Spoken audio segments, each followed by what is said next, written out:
Hoje a nossa aula vai ser sobre o sistema tegumentar. As funções deste sistema são as seguintes. O sistema tegumentar recobre o corpo, protegendo contra o atrito, a perda de água, contra a invasão de micro-organismos e a radiação ultravioleta. A melanina produzida pelos seus melanócitos protege contra a radiação, principalmente UV. Sua quantidade aumentada produz o bronzeamento da pele. Tem papel na percepção sensorial, como tato, calor, pressão e dor. Na síntese da vitamina D, que é a vitamina essencial para o metabolismo do cálcio. Na termorregulação, na excreção de produtos. Ele funciona também como órgão imunitário. Sua origem. Ela se origina em duas camadas, epiderme e aderme. A epiderme é a camada mais superficial formada por tecido epitelial especializado, derivado do ectoderma superficial. Já a derme é a camada mais profunda e espessa, derivada do mesênquima e constituída de tecido conjuntivo vascularizado. O sistema tegumentar ele é constituído pela pele e seus anexos, que são pelos, unhas, glândulas sebáceas, glândulas sudoríparas e glândulas mamárias. Tipos de pele. A pele pode ser espessa ou grossa. Possui 5 estratos, que é o estrato córneo, lúcido, granuloso, espinhoso e germinativo, pois sofrem um maior atrito. Possui uma epiderme constituída por várias camadas celulares e por uma camada superficial de queratina bastante espessa. Apresenta somente glândulas sudoríparas. Já a camada delgada ou fina, ela é composta por 3 ou 4 estratos. É a pele do restante do corpo e tem uma epiderme com poucas camadas celulares e uma camada de queratina. E possui glândulas sudoríparas, sebáceas e pelos.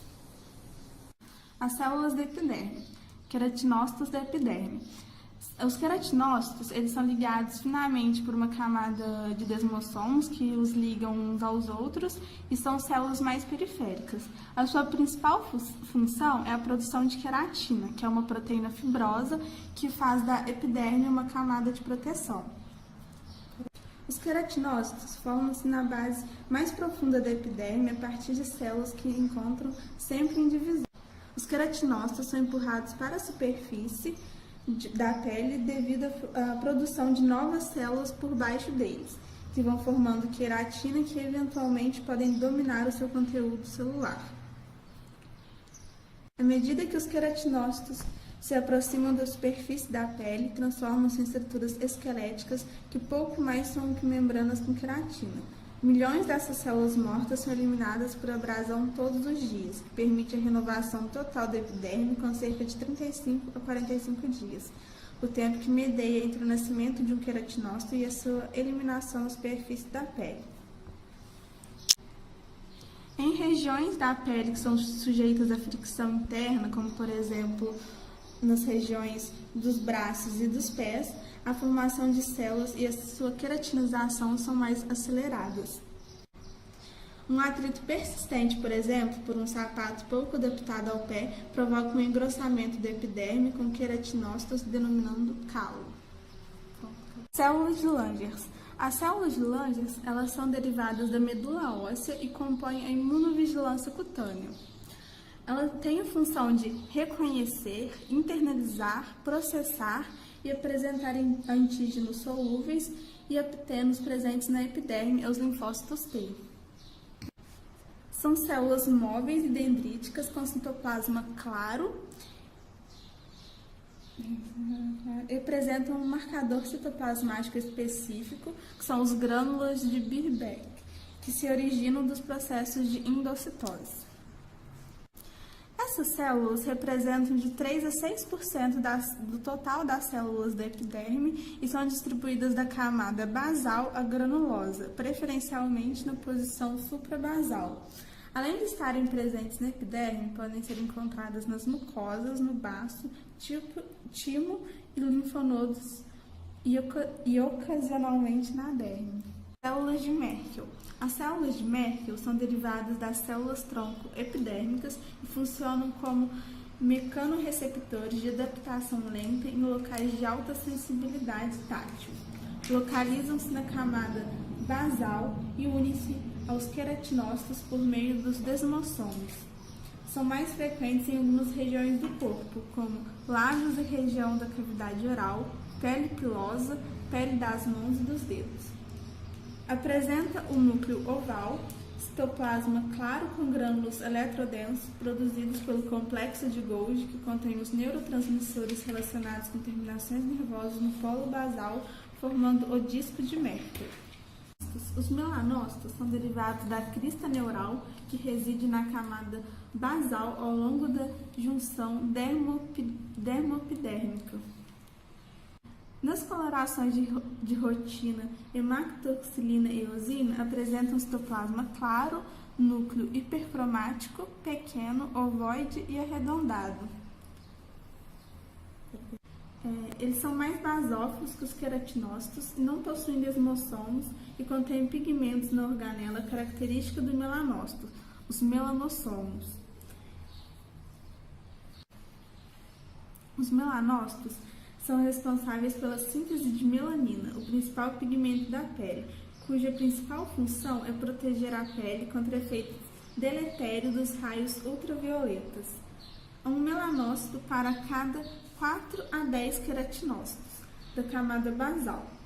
Eles ainda correspondem a 5% das células epidérmicas e seus prolongamentos dendríticos transferem melanina para cada 36 queratinócitos. Essa interação funcional entre melanócito e queratinócito é denominada unidade epidermomelânica. A variação étnica da tonalidade da pele se deve à atividade do melanócito e não ao aumento do número destas células. Então, aqui a gente tentou fazer um desenho, né, mas só tentamos mesmo, porque não deu certo. Isso aqui era para ser um queratinócito, um melanócito, célula de Langerhans e célula de Merkel. Camadas. O tecido epitelial apresenta 4 camadas no epitélio estratificado pavimentoso queratinizado: o extrato basal, germinativo, o extrato espinhoso, o extrato granuloso, o extrato córneo e o extrato lúcido. O extrato basal, germinativo, camada mais profunda, contém as células-troncos da epiderme, constituída por uma única camada de células cuboides acolunares abaixo, mitodicamente ativas, contendo um citoplasma basófilo e um grande núcleo. Mitose ocorre à noite. Células novas empurram as outras e elas se unem à próxima camada.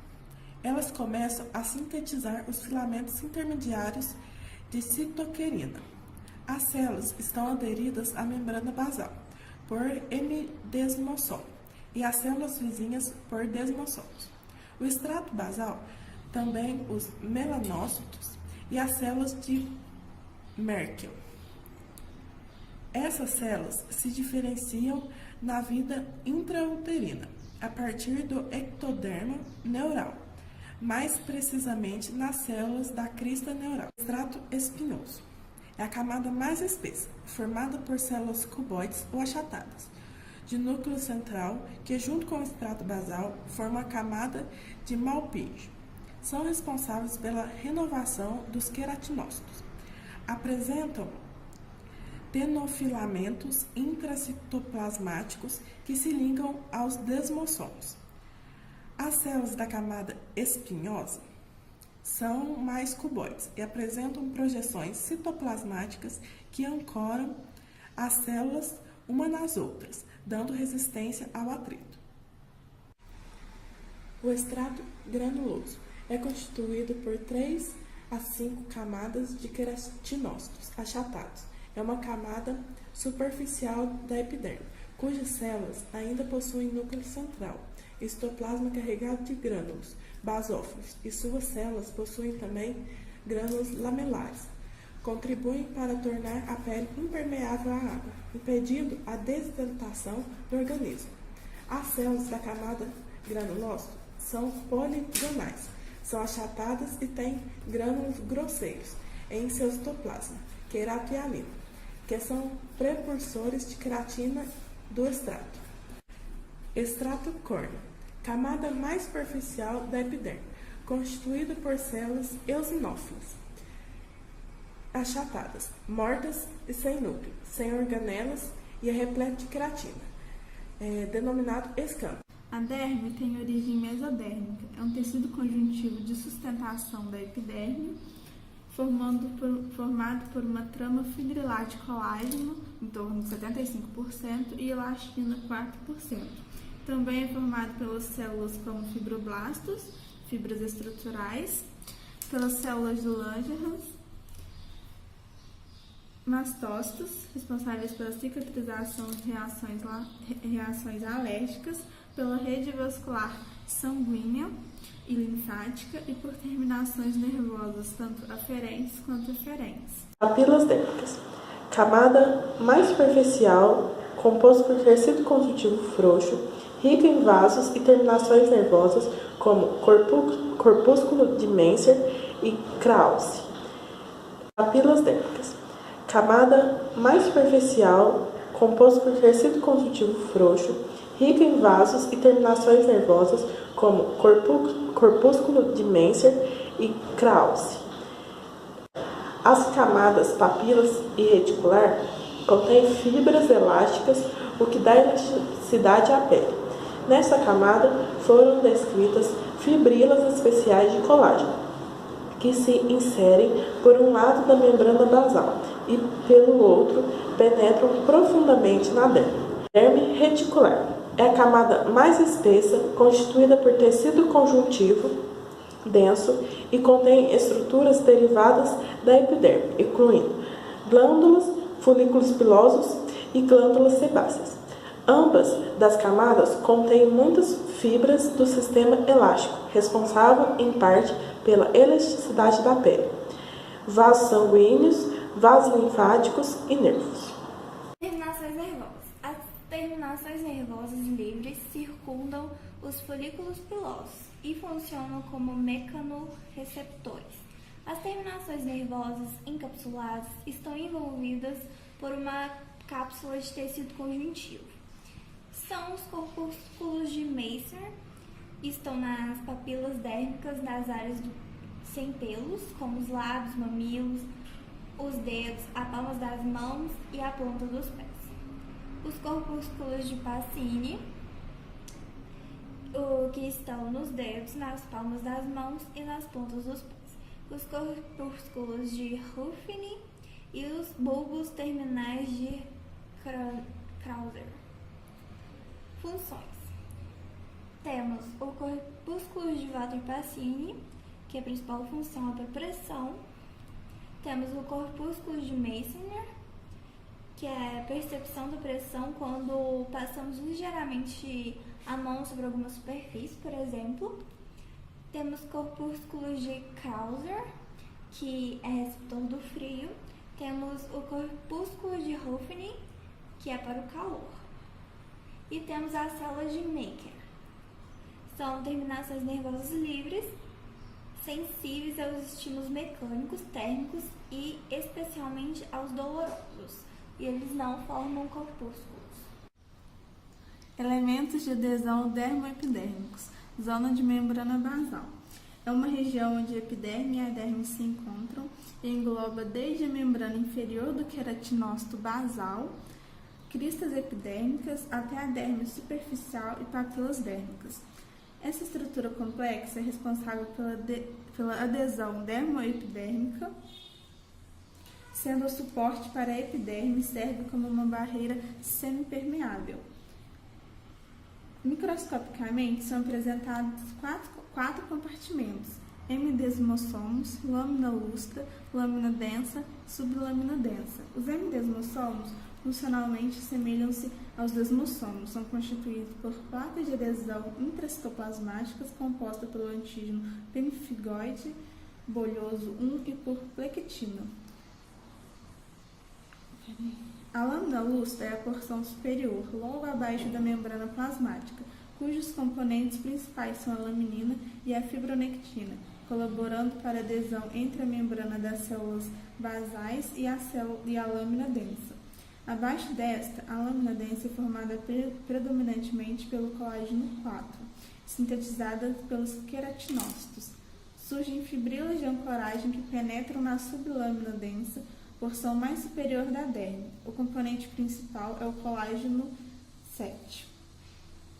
Atravessando a zona da membrana basal, as fibrilas de ancoragem que se prendem aos hemidesmossomos, as integrinas, e formam complexos de adesão dermoepidérmica, fixando assim na epiderme.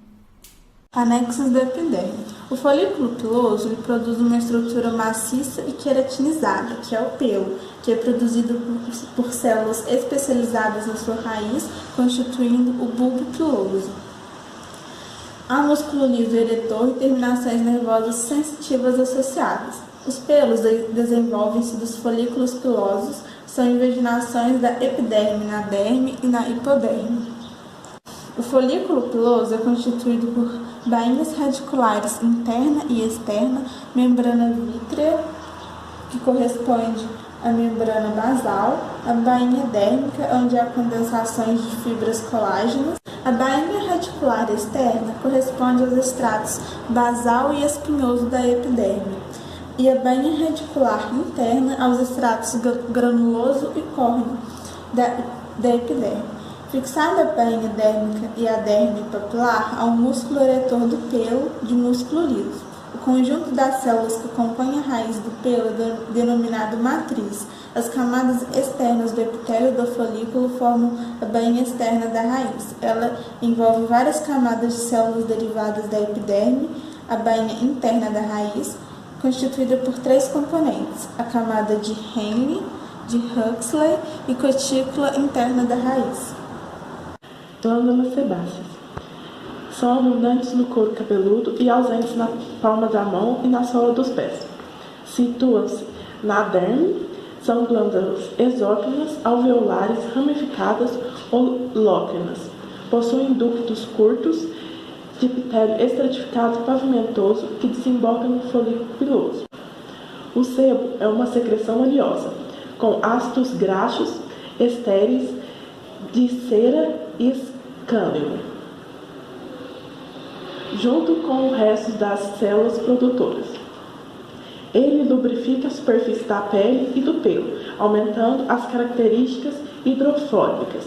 Ele lubrifica a superfície da pele e do pelo, aumentando as características hidrofóbicas da queratina e protegendo o pelo. A pele da palma da mão e da sola dos pés não tem glândulas sebáceas. A atividade dessas glândulas é muito pequena até a puberdade, quando é estimulada pelos hormônios sexuais. As glândulas sudoríparas encontram-se em quase toda a extensão da pele. Elas são glândulas exócrinas, responsáveis pela eliminação do suor e, consequentemente, pela termorregulação do organismo. O tecido epitelial glandular forma a glândula sudorípara, na qual são encontradas 2 porções. Porção secretora, estrutura enovelada constituídas por células claras e escuras, as quais liberam diferentes substâncias. Localiza-se na profundidade da pele, sendo responsável pela produção do suor. Porção condutora, constituída por células basais e superficiais, representa um canal que transporta o suor para o exterior do corpo. A porção secretora tem luz ampla, é constituída por células cúbicas com a porção apical em cúpula e é circundada por células mioepiteliais. Existem 2 tipos de glândulas sudoríparas, as merócrinas e as apócrinas. As glândulas sudoríparas merócrinas são as mais frequentes e ocorrem em quase toda a extensão da pele, porém concentram-se nas palmas das mãos e plantas dos pés. Essas glândulas liberam as suas secreções diretamente na superfície da pele. Além disso, a secreção não possui parte do citoplasma de suas células. O suor liberado pelas glândulas merócrinas é mais diluído. Ele contém pouca quantidade de proteínas, além de potássio, sódio, ureia, amônia e ácido úrico. As glândulas merócrinas são ativas desde o nascimento do indivíduo. As glândulas sudoríparas apócrinas são maiores e menos frequentes. Elas são encontradas nas axilas, areolas mamárias, na região genital e anal. As glândulas apócrinas liberam suas secreções nos canais dos folículos pilosos, diferentemente das glândulas écrinas ou merócrinas. Uma parte característica é a presença de parte do citoplasma da célula em secreção liberada pela glândula. A secreção liberada pelas glândulas apócrinas é mais viscosa e sem cheiro. O típico odor do suor é resultado da ação de bactérias no local onde ele é liberado. As glândulas apócrinas tornam-se ativas a partir da puberdade. O suor é o líquido sem cheiro liberado pelas glândulas sudoríparas. A função do suor é refrigerar o corpo, liberando o excesso de calor e promovendo a termorregulação do organismo. A constituição do suor é principalmente de água, mas também são encontrados ureia, ácido úrico, amônia, íons de sódio, potássio e cloro. As glândulas sudoríparas também eliminam substâncias tóxicas ou desnecessárias ao organismo. Por isso, algumas toxinas, medicamentos ou produtos do metabolismo podem ser encontrados no suor. Unhas são placas de células queratinizadas localizadas na superfície dorsal das falanges distais dos dedos. Cada unha recobre um leito ungueal, que tem estrutura comum de pele e não participa de sua formação. A unha cresce da raiz ou matriz. É bastante composta por placas de queratina fortemente aderidas, a partir da diferenciação de células epiteliais da raiz, de forma similar que acontece como a epiderme, fazendo com que as unhas deslizem gradualmente sobre o leito ungueal. Glândulas mamárias. É uma área modificada da pele com glândulas sudoríparas especializadas na secreção de nutrientes sob a influência hormonal. Hipodérmico é um tecido subcutâneo chamado de penículo adiposo, composto por tecido conjuntivo com muitos adipócitos e comporta porções secretoras das glândulas sudoríparas e do corpúsculo de Vater-Passi. Auxilia a isolar o corpo das variações extremas do meio ambiente e fixa a pele às estruturas subjacentes.